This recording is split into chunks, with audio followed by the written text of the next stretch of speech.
మా బడి ఇంకా గట్టి చెప్పాలి ఓకేనా? మా బడి మా బడి మా బడి మా బడి మా బడి మా బడి మా బడి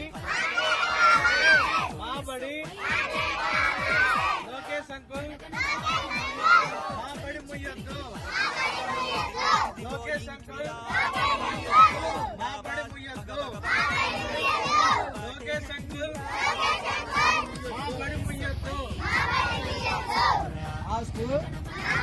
ఈ పీవుపురంలో ఉన్నటువంటి 43 మంది పిల్లల ఈ పాఠశాలని ఇక్కడే కొనసాగించాలి. ఇక్కడ నుంచి తరలిస్తే ఎట్టి పరిస్థితుల్లో ఎస్ఎఫ్ఐ ఇక్కడ తల్లిదండ్రులు అందరూ కలిసి అవసరమైతే కలెక్టర్ ఆఫీస్ దగ్గర ధర్నాకు కూడా సిద్ధం కాబోతా ఉన్నాం.